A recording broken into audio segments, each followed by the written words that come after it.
Welcome, families of the Chula Vista Public Library.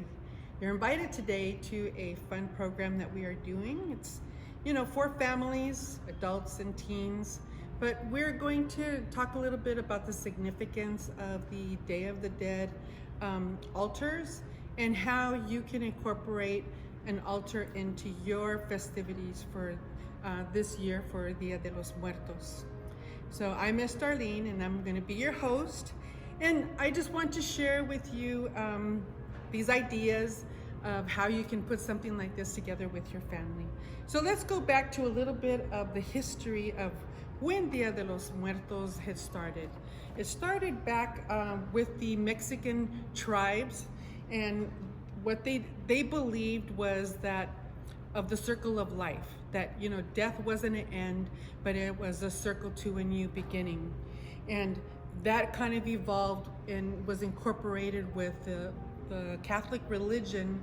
And so some of the significance of using the santos and the candles and the praying that they do at the gravesite kind of all incorporated into the festivities. But Dia de los Muertos isn't a time of somber, of sadness. It's a time for us to remember our loved ones. Every year we remember the people that have passed away, that are important to us and our families.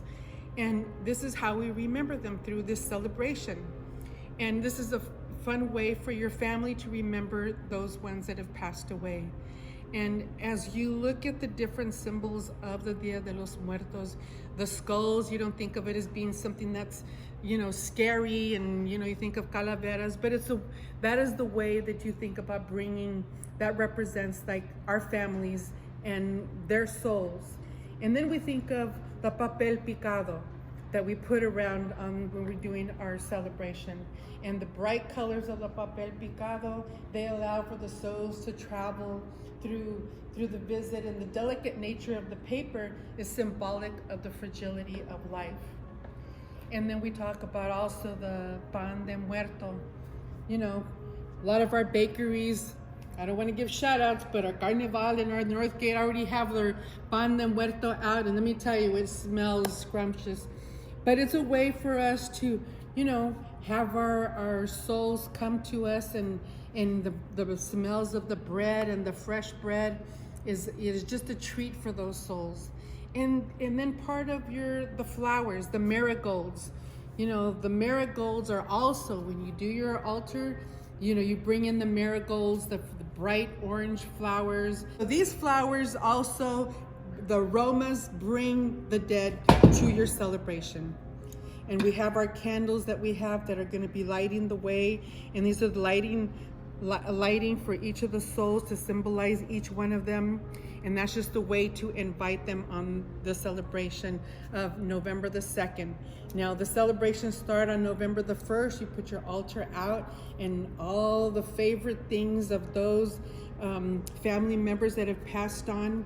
So what I have done is I've actually done a little project that you can do with your families, and it's taking different elements of remembering that person.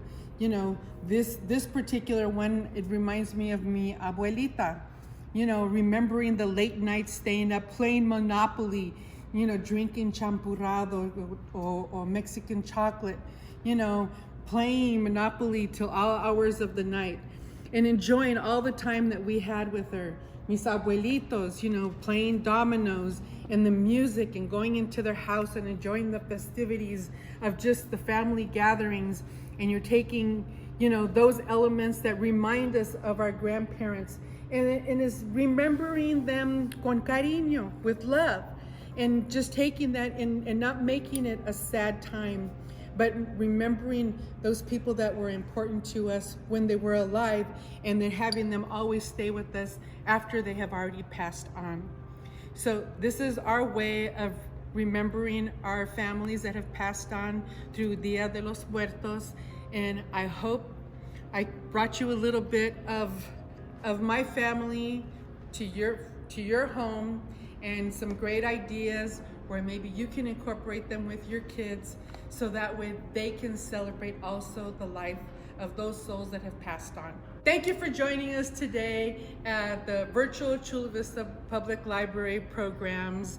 Check us out on Facebook, Twitter, Instagram, and like us and on YouTube, all those platforms. Check us out. Chula Vista Library's got it happening, and we're bringing all these programs to our families and our community. Thank you.